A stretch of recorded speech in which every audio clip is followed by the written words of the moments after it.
Hey everyone, Kyle once again, and welcome back to another video. And well, another back to I would say Hack Capes to say another sad video though. But sadly, I heard about the passing of a phenomenal actor.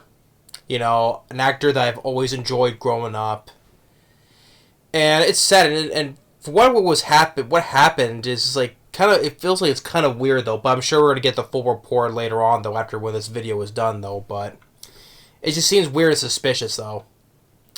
But thing is though, to me the first major actor passing to me of this year, which I was kind of expecting because he was 95 when he passed away. Gene Hackman. Actor I've always loved and enjoyed. Phenomenal actor.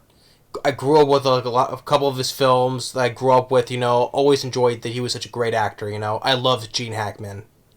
Passed away at the age of 95, but before I get to his films, about the suspicious thing about what happened in his home, I mean, like, how he died is like, he was found dead in his mudroom, and his wife died along with his wife, who died in the bathroom with pills next to her. One of his dogs died as well, but he had two others that were alive though. The front door was open. They said there's no gas leak or carbon monoxide poison. I don't know. For what I'm reading right now, it seemed very suspicious. I don't know. In Santa Fe, Mexico, where he was living, where his home was, so.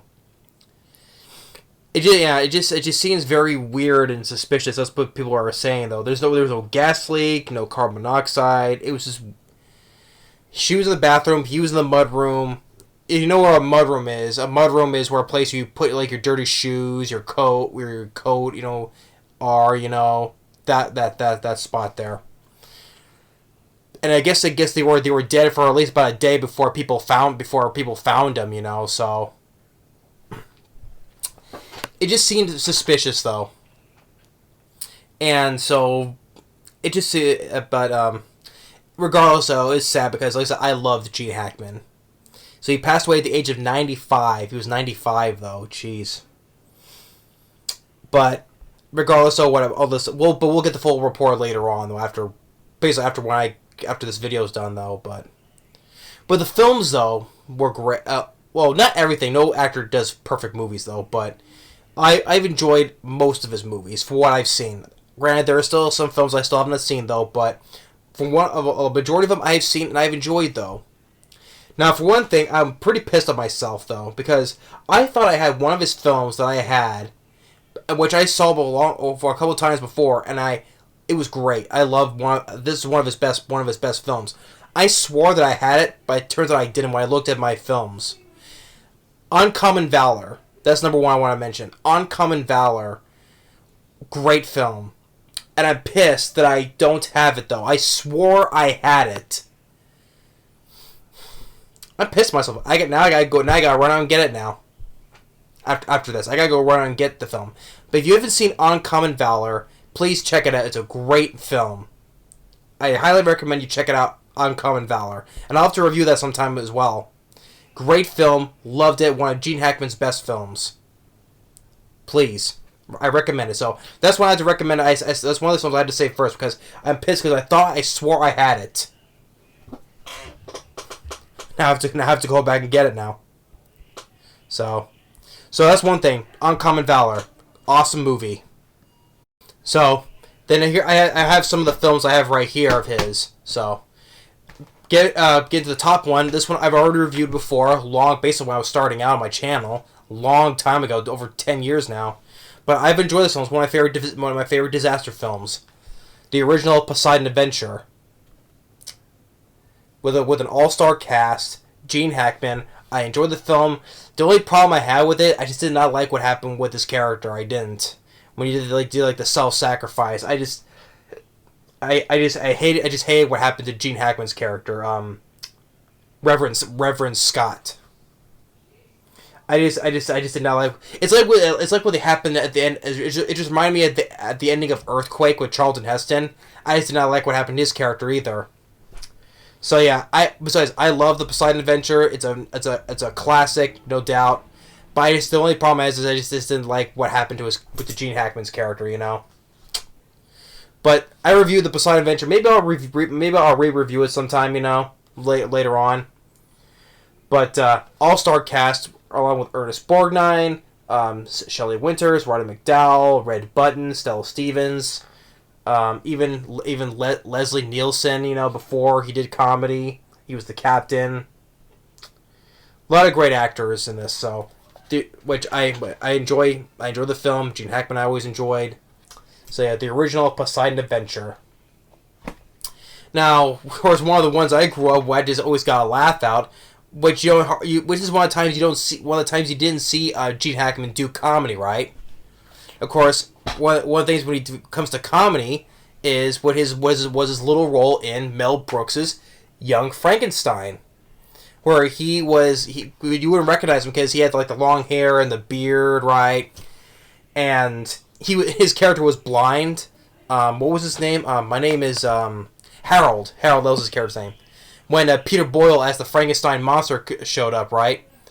And he said he was a lonely guy. He always wanted just want a visitor, right? And you hear this kind of music, this sad music playing, but as soon as Peter Boyle arrives, he was a record player that he just unhooks. So you ask him, Peter Boyle, what's your name? I'm sorry, what was that? Oh, forgive me. I didn't know you were a mute. A really big mute. And so he invites him to his table, gives him some soup. Of course, Gene Hackman since he's blind though, he can't know where he's pouring it, so Peter Boyle's trying to hold it, he pours it in his lap. And then tries again, pours it right in his lap again. And then pours him a drink. He wants a toast? A toast! Long friendship. Gene Hackman breaks Peter Boyle's mug, and Peter Boyle looks like... And then wants to light a cigar, but since the Frankenstein doesn't like fire, right? But he tries to light a cigar, ends up lighting his thumb fire, and he breaks through his door, and he's like, "Wait, where are you going? I was gonna make espresso." Gene Hackman, he was, for the small word he had though, he was a laugh riot in that scene though, you know. I mean, this is the time you didn't see Gene Hackman do comedies like this, you know, especially in a Mel Brooks film with Gene Wilder and Peter Boyle, Marty Feldman, Clarice Leachman, Terry Garr, who passed away. That was last year, I think it was. Yeah, Terry Garr, Madeline Kahn, Kenneth Mars. Yeah, but Gene Hackman, he was for his scene though. He was a laughed. He was also one of the best. Me and my dad and my brother would easily agree that Gene Hackman was a laugh riot in that one scene there. Love Young Frankenstein, but Gene Hackman, he was great in that. He was hilarious. Like I said, that was the time you didn't see Gene Hackman do comedy like that. Next, of course, one who plays the memorable villain of Lex Luthor in Superman, which I got here the steel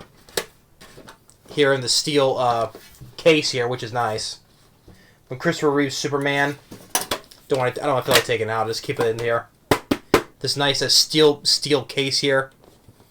He's memorable as playing Lex Luthor, which I think in the director's cut of Superman 2 he was in. And of course he came back in the fourth one, Quest for Peace, which everyone knows about that film, right? I mean, not even Gene Hackman, bringing him in as once again as Lex Luthor, not even he could have saved that movie. So, I mean, he could not have saved Superman 4 though. But as goes for the first movie, classic. I enjoy the first Superman. Yeah, of course, the nitpick of Superman reversing the Earth, going around, traveling back in time by going backwards of the Earth. You know, yes. To me, that is still the one silly thing that's still in the movie though. But regardless, though, I still enjoy Superman, the original '70s Superman. To me, one of the best DC films next to Tim Burton's Batman. But Gene Hackman was also very memorable as Lex Luthor. Hello, still 10 times better than Jesse Eisenberg. Even Kevin Spacey in Superman Returns is still a better Lex Luthor than Jesse Eisenberg. Now, Nicholas Hoult, as in the upcoming one, I still don't know. I mean, there's been a few films I like Nicholas Hoult in. It's too early to determine. It's still early to say, though. But Gene Hackman, to me, is... Nah, I will say this. Nicholas Hoult, he's still not going to be as the... To me, Gene Hackman is still the best Lex Luthor. I don't think Nicholas Holt's not going to come close to Gene Hackman, though, okay? I know it's too early to say, I know, though, but Gene Hackman has always been... Even I would put Kevin Spacey is still not better than Gene Hackman is. So... But the original Superman is a classic, and he was still good in that. We have of Behind Enemy Lines with him and Owen Wilson. One of the times that Owen Wilson does more. One of the times he does more of a serious role instead of comedy, right?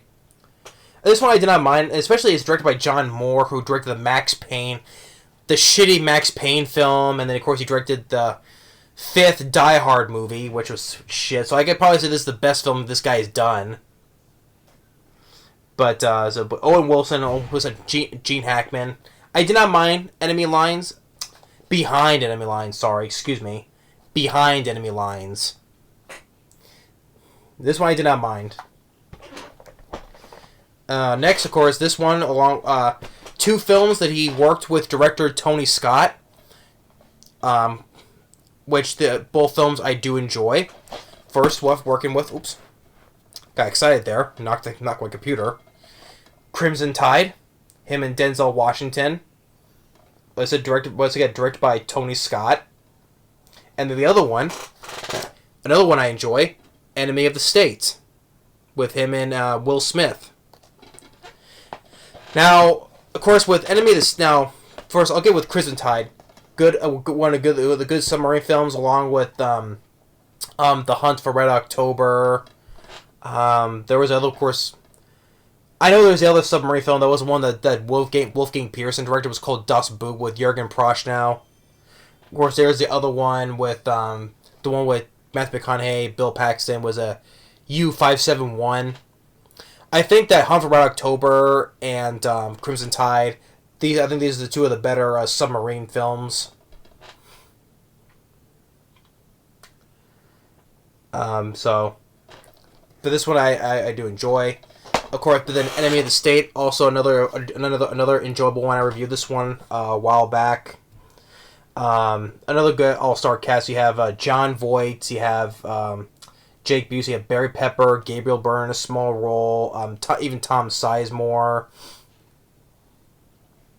Even also including other ones, smaller roles like with Jack Black, Jamie Kennedy, which they work with Jon Voight, and Jason Lee as well. And then one thing is, though, this is supposed to be sort of like a sequel to the film, which I don't have, though, but I'll have to get it, though. But Enemy of the State was supposed to be like sort of a sequel to the film called The Conversation, where Gene Hackman's character, he's like off the grid, and he was a guy who worked with the what certain agency, NSA, it says here though. So, and he's living off the grid, So it's supposedly his kind of same character in The Conversation, supposedly. So, but The Conversation, which directed by Francis Ford Coppola, which I've already told about that. I already told you about that though. So. And speaking of other actors, has also paid their condolences, including Francis Ford Coppola, but also like Morgan Freeman, Clint Eastwood, Tom Hanks, Josh Brolin, Nathan Lane. Which, by the way, the Birdcage, which I also have though, but I didn't put it into the pilot. I forgot about it though. But the Birdcage is also good too. The Birdcage with Robin Williams and Nathan Lane.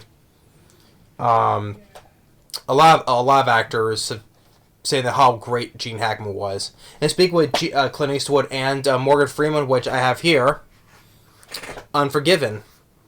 which won Oscars, including Best Picture. Now, the cast was good, though, but it's just Unforgiven, though. It's just something that I just could not grasp on, though. I mean, I don't hate Unforgiven. I just wasn't overall a huge fan of Unforgiven. I mean, Clint Eastwood's directing was fine. I mean, the cast, Morgan Freeman, Gene Hackman, Clint Eastwood, Richard Harris. I just wasn't really big on Unforgiven, though. For what I remember, though. I just couldn't. I don't think I wasn't that big fan of the film. So, but nonetheless, though, I don't hate Unforgiven. I don't. I just wasn't over. I just could not grasp it, or it didn't grab me, you know. But the cast overall was fine, though. But it just wasn't. I was indifferent on it. That's all I'm saying. But going back to Enemy of the State, I enjoy this film, though. But the Conversation, I'll have to watch, though. I haven't got it, though, but I'll eventually have to get it, though. The Conversation. This is supposed to be the sequel to that film I was trying to get at. This film, it was one of his later films, one of the few films he did before he retired. It was 2001, called Heist. So starting with him, you got Danny DeVito, you got Delroy Lindo in there. Sam Rockwell is also in the film as well. Heist. I haven't seen this film in a while, so I can't really say if I have to rewatch again, though. But so I can't really fully judge on this one. But Heist. Now another film. This is the film I review. This one this one I really enjoy, and it's also from one of my favorite directors, Peter Hyams. Narrow Margin. This was a good thriller film. They have Gene Hackman. You have Ann Archer in here. Supporting roles, you have J.D. Walsh and the late Emmett Walsh, who passed away, I think it was also last year, from Blade Runner, among others.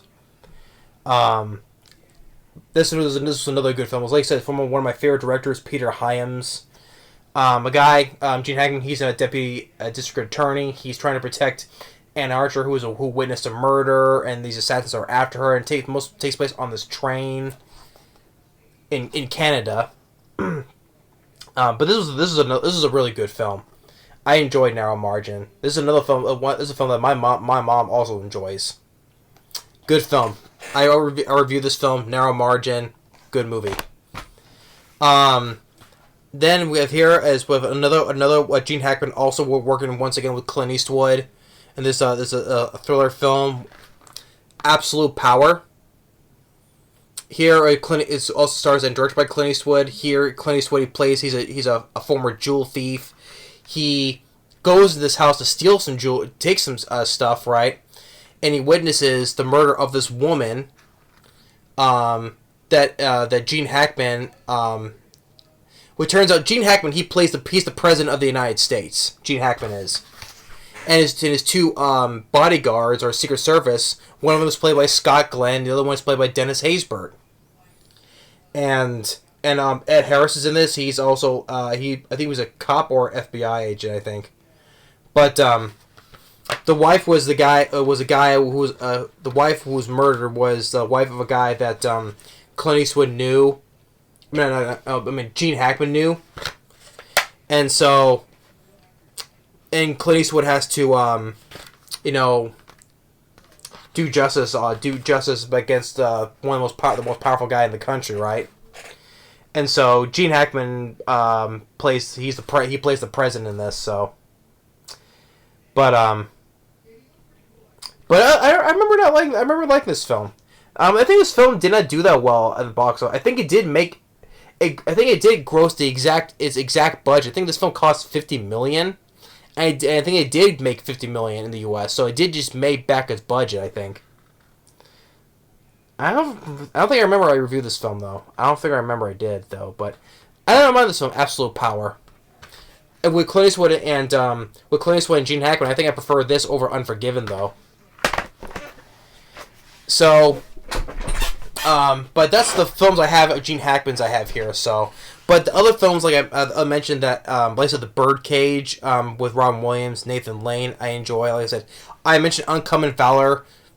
I gotta get that film because I swore that I have it. That pissed me off if I didn't. But check out Uncommon Valor. The other films like, which another film when I mentioned, the one that everyone knows him from, The French Connection, and The French Connection 2. Which that's another film I thought I had though, because I thought I must be losing my mind. I must be hallucinating some certain films I thought I had but I don't have. I also thought I had The French Connection, directed by the late William Friedkin, with him, Gene Hackman, and Roy Scheider. Although I respect The French Connection, why it's a classic. I do. Gene Hackman was good, same with Roy Scheider. But that's another thing I wasn't overall big on. I think I prefer the sequel, French Connection 2, more than the first one, I think. For the last time I saw it, though. But I swore I had those films, too, like with Uncommon Valor. Coincidence, though, they all had Gene Hackman in it. Coincidence. But I swore I had those films, too, as well. But yeah, the French Connection, the French Connection 2, other ones, like I said, the Conversation, Night Moves, Bite the Bullet, Bonnie and Clyde, Under Fire, Eureka, Hosers, Bat 21, that was one with it starred him and Danny Glover, Bat 21, the Mississippi Burning with him and Willem Dafoe. Loose Cannons, The Firm with Tom Cruise. Yeah, The Firm. Wyatt Earp. That was the other Wyatt Earp from, along with Tombstone, right? Both films with the characters Wyatt Earp. He plays one of the Earp brothers. Kevin Costner played Wyatt Earp. You had Dennis Quaid in there. A good all-star cast though, but that film bombed. That film bombed. Didn't do that well at all. Another one where he plays a villain. The Quick and the Dead. That was directed by Sam Raimi. He had Sharon Stone was in it, along with Leonardo DiCaprio. Other supporting characters like Keith David, Tobin Bell, Robert Blossoms. Yeah, the Quick and the Dead. He was the bad guy in that, just like how he was the bad guy in Unforgiven. Both westerns he starred, he was the bad guy. Get Shorty, the one that Barry Sonnenfeld directed with Danny DeVito and John Travolta, I think, too. Extreme Measures, I think that was a kind of an underrated one with a thriller film with him and Hugh Grant.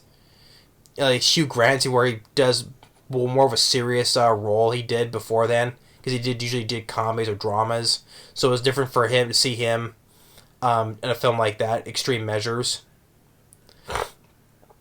Ants, the first DreamWorks animated film, Ants. He voiced it along with Woody Allen and including other ones like Sylvester Stallone are voiced in those as well. Ants. I like Ants. And then the last few films he did before he retired, like I said, Heist is one of them. Runaway Jury, Behind Enemy Lines, The Heartbreakers, The Mexican.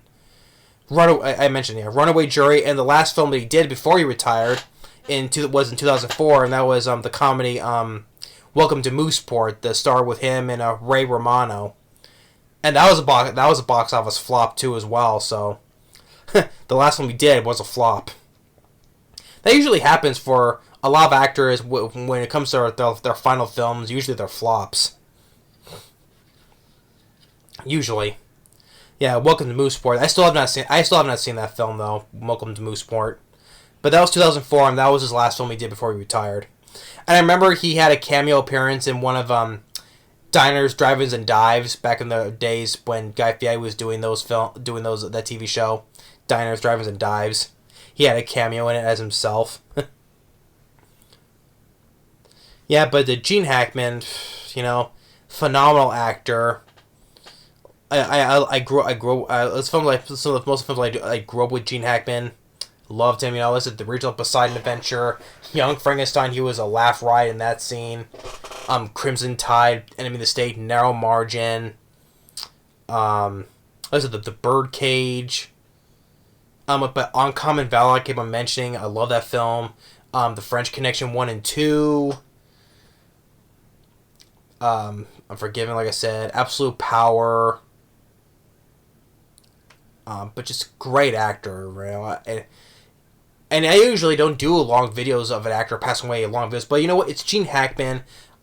I loved him, you know, and as an actor, yeah, I kind of came out wrong, but as the actor, I loved Gene Hackman. Sad to say, you know, but hey, 95 years old though. But whatever that happened to him, you know, how he died, just seems suspicious, you know. Well, suspicious, weird though. But I'm sure by the time this video is uploaded, though, afterwards, we're gonna get the full story. So, but regardless, though, rest in peace, Gene Hackman. Long life he did, you know. Because last time I saw like pictures of him, he was so skinny, you know. But yeah, 95, another actor who almost lives up to 100, you know. I mean, Clint Eastwood. Speaking of Clint Eastwood, you know, he's in his 90s too. I think he's like 94, 93. He's getting that. He's around that age too, you know. And he's in his close to his mid 90s. Jeez. Clint Eastwood, one of the last, you know, old tough guy actors, you know. So, but Gene Hackman, my hat's off to you, you know. Rest in peace, man. Phenomenal actor. Could be considered one of the best actors. I would agree, though. If I had to put a list of one of my top favorite actors, if I had like a top 10 list of my all time favorite actors, I would definitely put him on there. Phenomenal actor, you know. I know he makes it. He's one of the best. I would agree with that. As does many actors would say that gave their condolences. So, and rest in peace, Gene Hackman. Rest in peace, man. I just wanted to say, like,